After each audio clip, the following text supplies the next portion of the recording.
Rochi Badin réclame les explications de Pravin Junio. Le leader du Reform Party, Rochi Badin, a commenté la controverse entourant l'allégation d'un système de surveillance de masse mis en place par l'ancien régime au coût de Rs 5 milliards.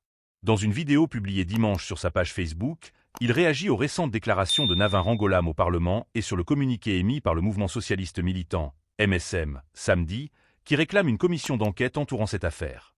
Mais pour Rochi Badin, avant que Pravin Junio et la direction du MSM n'exigent une commission d'enquête sur cette affaire, le premier, en tant qu'ancien chef du gouvernement, a le devoir de s'expliquer.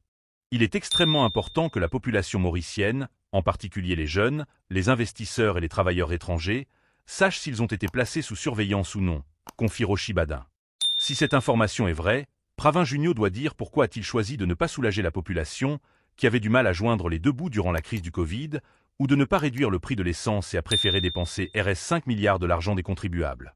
Rochi Badin souligne que si ces allégations sont fausses, Navin Rangolam devra assumer ses responsabilités.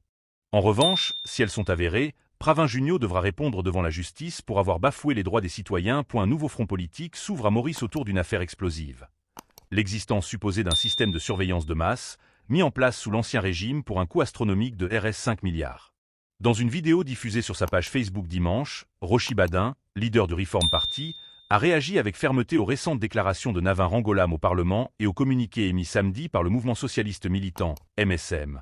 Réclamant une commission d'enquête sur cette affaire. Un enjeu d'intérêt national pour Rochi Badin, la priorité est d'obtenir des explications claires de Pravin Junio, précédemment à la tête du gouvernement, avant d'envisager toute investigation supplémentaire. Il est extrêmement important que la population mauricienne, en particulier les jeunes, les investisseurs et les travailleurs étrangers, sachent s'ils ont été placés sous surveillance ou non, a-t-il déclaré. Ce soupçon soulève des questions fondamentales sur la protection des libertés individuelles et la gestion des ressources publiques. Si un tel système a effectivement été mis en place, il remettrait en question les principes de transparence et de respect des droits fondamentaux auxquels le pays est censé adhérer. Des priorités budgétaires contestées au-delà de la question des libertés civiles, Rochi Badin s'interroge sur les choix financiers du gouvernement précédent. Si cette information est vraie, pourquoi Pravin Junio a-t-il choisi de ne pas soulager la population, qui avait du mal à joindre les deux bouts durant la crise du Covid, ou de ne pas réduire le prix de l'essence, et a préféré dépenser Rs 5 milliards de l'argent des contribuables? Une interrogation qui fait écho aux difficultés économiques traversées par de nombreux Mauriciens ces dernières années. Alors que le coût de la vie a explosé. Des conséquences politiques et judiciaires face à ces révélations, le débat politique s'intensifie.